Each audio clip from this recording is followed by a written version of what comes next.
Do I regret getting this room? What are you doing? Ooh, it's this cool green colour. Oh my gosh, that's so cool.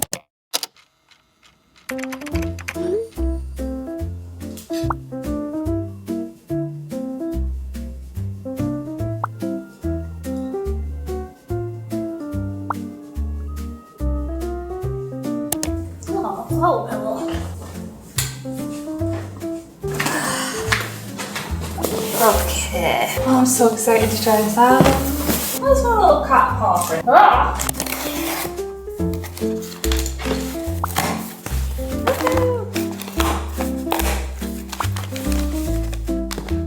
I ended up getting completely stuck into work and it is now 4:45 and I've remembered that I actually have a doctor's appointment this evening, but I thought I'd show you the t-shirt that Dean ordered for himself for Katnipp. And I think with this product collection I wanted to do an oversized like grey black t-shirt with purple and whites, and I think this t-shirt design might be perfect. Let me show you. Oh, do you like it, Dean? It's like a boxy oversized fit, but I love the quality, and this is DTF, isn't it, Dean? Yeah. Oh, it looks so good, but look at this chunky, like, ribbed neckline. It's nice and cosy. Nice and cosy. Yeah. It is a slightly more expensive t-shirt design, but it's got that boxy kind of oversized look, so I think I might send off for one of them. And it's also printed with DTF, which in my opinion looks the best. I think it just has like a really crisp look, but Dean's been wearing it. He ordered it without me knowing.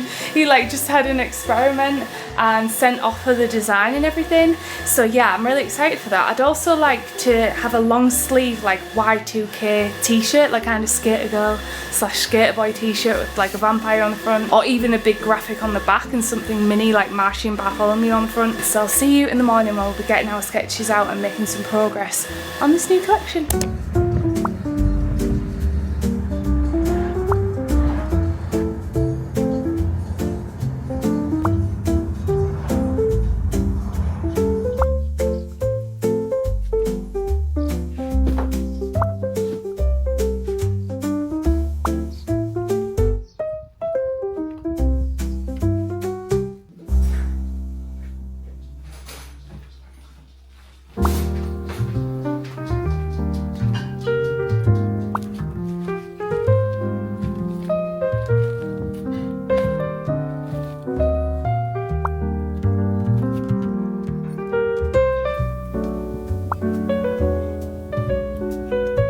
I wonder if the birds have ate my suet dumplings I put out for them. Oh, I haven't ate them. What am I doing wrong? Does anyone know how to feed the birds? I've got these little suet dumpling balls, and I've also got a bird bath too, but they don't seem to like my little suet dumpling balls.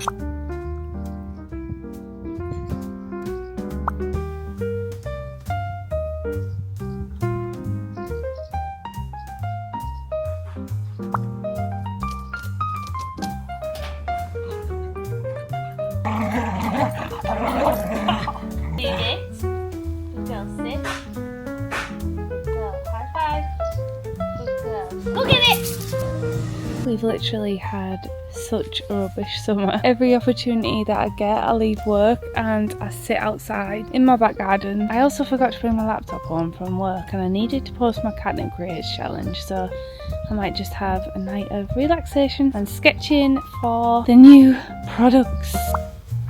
What are you doing?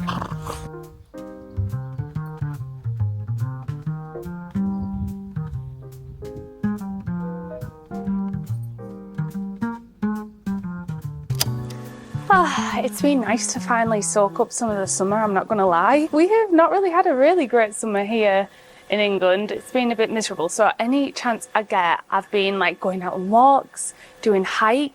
Yeah, it's been really nice actually to try and soak in some of the sun. But I still have deadlines here at Katnipp, and if you watched last week's vlog, you'll have seen that I planned my whole collections for the rest of the year, so Halloween and Christmas, my two major launches. And yeah, I needed to get to work on them and I had deadlines, and I actually managed to do it. So my first deadline was actually August the 10th. I was 2 days short of my actual deadline, but that was to send off the enamel pins. And actually this weekend it was mine and Dean's anniversary wedding wedding anniversary, and we went out in Peggy the camper van for one night, just locally, and did like a walk and everything, and it was absolutely beautiful. But I did manage to actually get my pins done on this trip.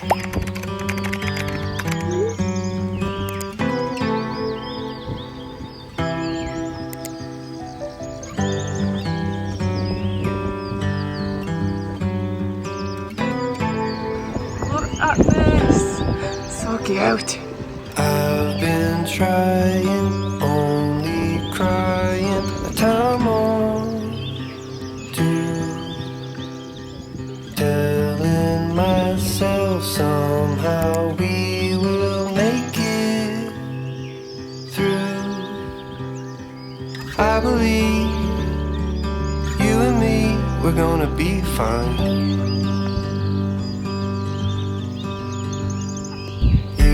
Been saying maybe we should just be friends. All this hope like nights of rope has made a mess in between everything that we had. We realized it wasn't all that bad.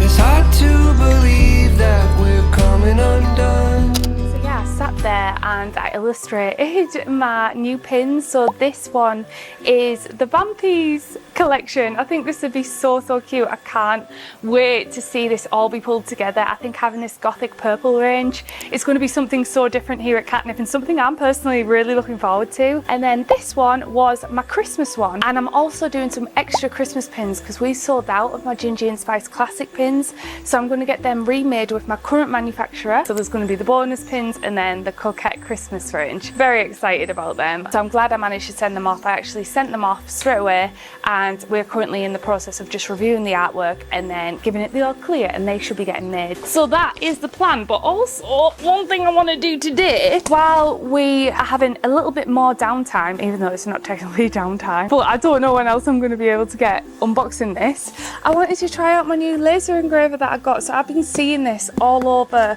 social media, like all over my TikTok, my Instagram and YouTube, and it looks so cool. Xtool actually reached out to me and sent me this, so a huge thank you to Xtool, weeks and weeks ago. But as you guys have seen, we were really busy with moving into the next room, which I need to talk to you about later on, because I do have some honest thoughts and opinions about that, but I'll speak to you a little bit later, so watch out for that. So I just didn't get a chance to unbox it, and I thought we might as well unbox it today because we have all these coasters over here that we actually manufacture in-house on our heat presses, and on the bottom they're really plain. So what we normally do is stick like a Katnipp logo on them, but I thought it would be really cool to be able to brand these and put our logo underneath them. So that is predominantly what I would love to experiment with, and we'll probably have to learn how to do this together because I have no idea what I'm doing. I'm going to wait till Dean's come back from the bins. Actually, he's just gone downstairs. Speaking of learning, actually, there is something else I need to share with you, and that is I've got my first Skillshare class. I haven't actually shared it on these vlogs yet, but if you watch my vlogs and keep an eye on my vlogs, you will know that I have been working on a Skillshare class and it's finally live. And not only that, the Skillshare kindly sponsored today's video. For those of you who don't know, Skillshare is an amazing online learning community filled with loads of different classes to choose from. I have been such a huge supporter of Skillshare for years. I've used it myself multiple times. I also learned how to colour grade my videos on there, how to use Final Cut Pro on there. So if you are an artist, an illustrator, a small business owner, or if you even want to learn about productivity, lifestyle, there is literally a class for almost every topic. It is absolutely incredible. I have absolutely loved Skillshare. I have now got my very own. So my Skillshare class is actually how to pick a brand name, and I deep dive into how I personally picked the name Katnipp and how you can pick an iconic brand name if you're a small business owner, an artist, a creator, or even if you're just really curious to the steps that I actually took. And also want to just educate yourself and learn about what it takes to build an iconic brand name. I really deep dived into this actually. Come over and take our Skillshare class. I would love to see you there. If you guys want to actually check out Skillshare for free, maybe you want to come and check out my class, then they are actually offering the first 500 people to click the link in my description a 1 month free trial of Skillshare. If you do take my class, let me know, and also let me know what classes you would actually like to see from me, because I would like to add a lot more classes on Skillshare, especially where I deep dive more than what I do on these YouTube videos. And a huge thank you to Skillshare for sponsoring today's video. Anyway, should we finally unbox this bad boy laser cutter? Ooh, the box is really nice. Could you help me lift this out, Dean? Ooh, it's boiling today. The aircon doesn't work in this room and we've got loads of lights everywhere, and it like beats down on the room all day, and it's been really, really hot and humid. Yay! Ooh, the box is fancy. So this is the X-Tool F1 that they've sent us, and this is like a really small portable one. So it says it supports up to 3 types of different materials, and it has a really good engraving accuracy. I'm totally new to engraving. Multiple devices adapted, so you can have it on your iPad and phone. Oh wow, so cool. Very cool. Ooh. So it comes with a user manual, which I probably won't read, but Dean probably will. I don't like reading instructions. Ooh, it's this cool green colour. Nice. And the boxes come with loads of different like individual boxes inside. Look how tiny this laser engraver is. Imagine if you like ran a small business from like a camper van. You could have this in your camper van. Well, I don't know how much power it takes actually. Or even if you had comic conventions. Imagine that, and you had like your art on something, like art things, and you could offer like laser engraving at the conventions. This is very, very pretty, I have to admit. Dean is just currently setting up the laser engraver. We're doing it in our office, in my office. But this is so cool. You can actually take the plate off and then sit it on top of things and engrave it. I'm really excited. Dean is currently just like setting it all up and Googling it for me. He's gonna trial it out with like my logo on some of these different tools we have. This looks so cool, I'm excited. And while Dean is doing that, I wanted to show you the absolute state of this room. Oh my gosh, it's such a mess. So if you keep up the vlogs, you will know that we moved into the second studio space, and we got the keys. When we weren't expecting it, it just came up and we took it up for grabs because I had no space in that other room. It was so cramped in there, and honestly, I am actually glad that I've got an extra space, but we got the keys during a time that it was like my shop update and my shop launch. And like I've just been working here in the middle of the room with all this mess around me for weeks now. Like literally it's been like 2-3 weeks as I've been prepping for the shop launch and everything. The next few weeks I want to get prepping and like moving things in a little bit more, but I am going to give you a little bit of a heart to heart and what my gut is telling me a little bit later on. But first of all, let's try out this laser cutter, shall we? Also, we've got some new things coming as well. We've got some new second-hand items because my friend is moving out of her studio. So how cool is this? This is from IKEA. We've got loads of baskets to go in here as well for storage. Dean's just printing some sort of King thing at the minute, but it's chopping its head off. So we need to figure out how to do it properly. But how cool is this? What is it, Sauron? So we've connected the app with the laptop, but you can also use an iPad. Let's see if it works. I just love how it looks, do you? I don't think you'll be able to see it very much. Let's have a look. We're doing it on Slate right now. Oh, I can kind of see the K. It's printing. Oh my gosh, we can even engrave dog tags. I never thought about that. That's such a cute idea, look. Yeah, really. Moment of truth. Do I just slide it out like that? Oh. It hasn't kind of done the central bit. I don't know why. So this is what the interface kind of looks like. You get like a canvas. It reminds me very similarly of Cricut. And you just drag and drop. We just drag this file in and you can adjust the size. You can change the duration. So we didn't have it on the full amount there. We seem to be having a problem with the printing. It keeps printing like faded. So we're trying to figure it out. So we need to figure out what we're doing wrong. Dean was saying there when he was like looking on YouTube, someone engraved the car with it because you can like lift it up and engrave it on stuff. So this, look, you can actually like press it against stuff and engrave it. Ah, that looks better. Wow, it's properly engraving now. So basically Dean had accidentally left the cap on, what did you do? And melted the top of the laser by accident. So just be warned, when you take it off, there is a cap. So look. He melted the top of it, oopsie. Anyway, he cleaned it because you do get this laser cleaning solution. I guess that's what that is. And now it's working, yay! Right, okay, now we can do some experiments. Finished. Oh my gosh, that's so cool. So Dean just had like a basic Katnipp logo, but as you can see, it's engraved like the logo around it, and then it's really engraved our actual logo. Oh my gosh, this is so cool. I'm thinking of all the possibilities we can do with this. Oh, it even has preset settings for it, so you can find like cork and stuff. How good's that? It's got different preset materials like pine coaster, brown craft paper. Oh, that is so cool. In the area we're using, it's showing you like a template of the area. Then that way you can position the logo. There you go, it's showing you. Should I move it down slightly? Like that. Ta-da! Or maybe a bit more this way. Nice! So I know now it's like central. What is it? Just Oh, you can move it up and down? Oh, cool! Oh my gosh.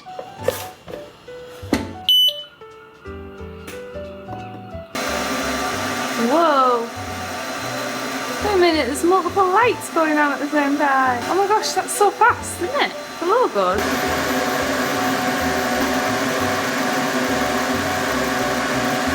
It looks kind of pretty, like sparkly when it's doing it.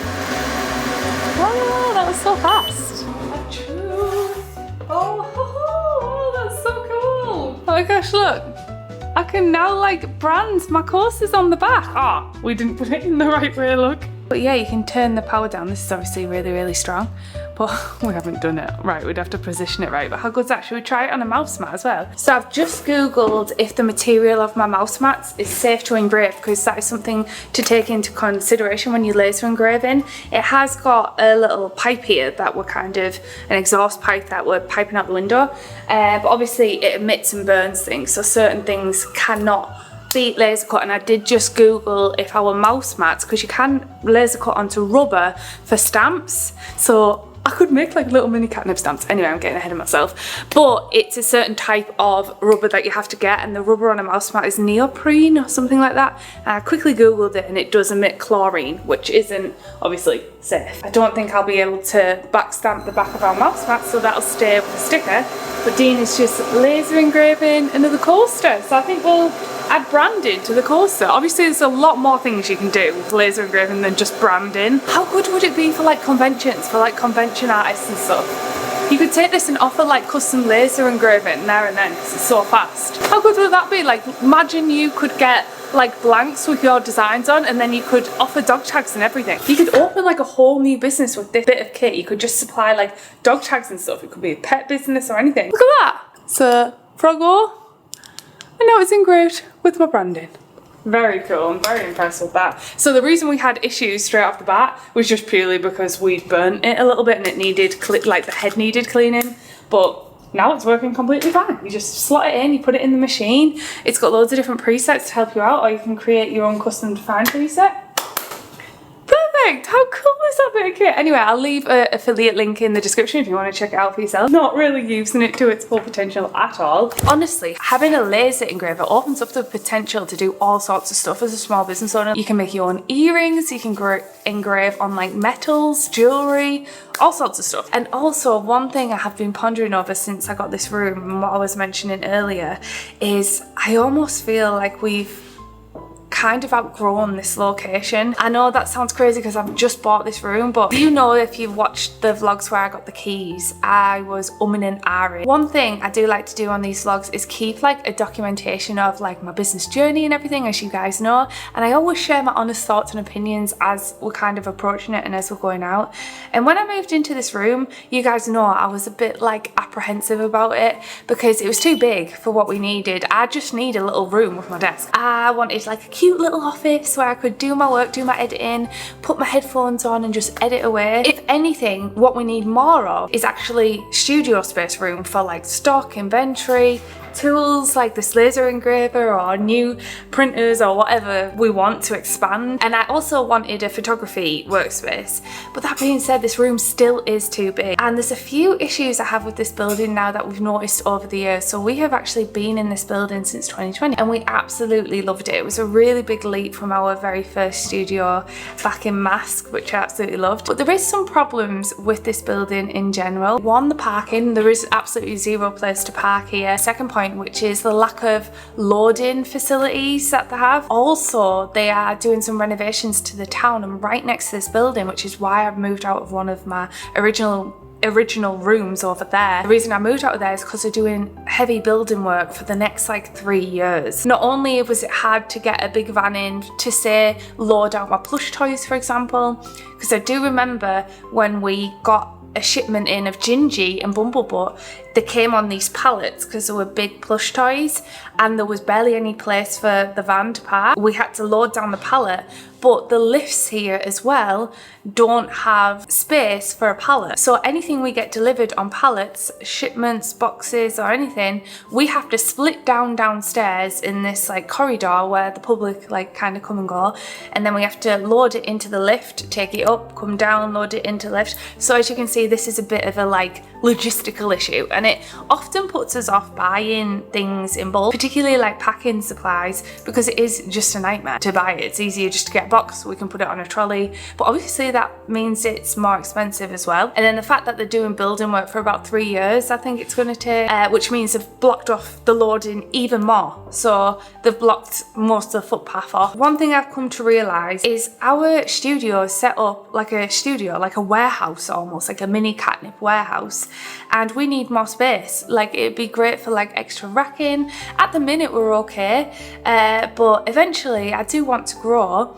And I've always envisioned myself, always envisioned myself in like a little mini warehouse. Do you know what I mean? Like a little mini unit or mini warehouse space. But I never thought it was possible to afford. Well, I did my research last week, and because of the rent of these 2 rooms being expensive again, because I'm taking 2 rooms, the price of a unit is actually around about the same price, but I get about 2 times the square foot size. And I've put my name down for it, if I'm being honest. I have actually put my name down for it, and I've just been put on a waiting list because at the minute none of them are free. So I could be in here for the next year or 2. This could be the next space.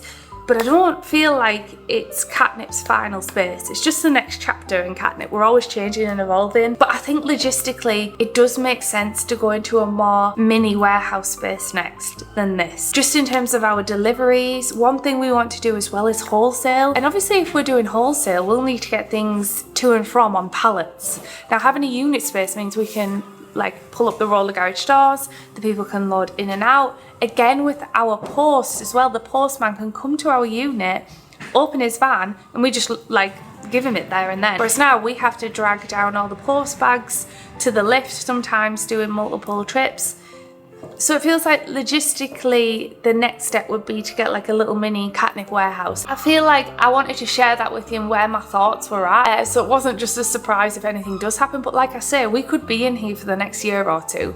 So it's not happening anytime soon. Like I'm doing it tomorrow unless like a unit suddenly comes up. I have signed a 3-month contract here anyway, so do I regret getting this room? I definitely don't, because looking back through that now, I'm like, how did I even fit through there? It was too noisy. It was really stressing me out with work, and I've been a lot more productive. I don't know if you guys have noticed, but on social media and stuff like that, I've been a lot more productive because I've been allowed the space to sit and really focus. And like I say, we could be in here for a long time until one of these warehouses or mini units come up, and we still need to work the logistics out. So anyway, speaking of social media, I do want to say I have been really making an effort for my Instagram to try and revive my Instagram account. It's actually starting to work, you know. It's the first time we've seen growth on Instagram for years, and in the next video I'm actually going to sit down, I'm going to share the tips and things that I'm doing, like the strategies that I'm actually doing to try and revive my dead art account. Please don't forget to leave a like and a comment below because it really helps this channel out. I'll see you in the next one. Thanks so much for watching. I love you.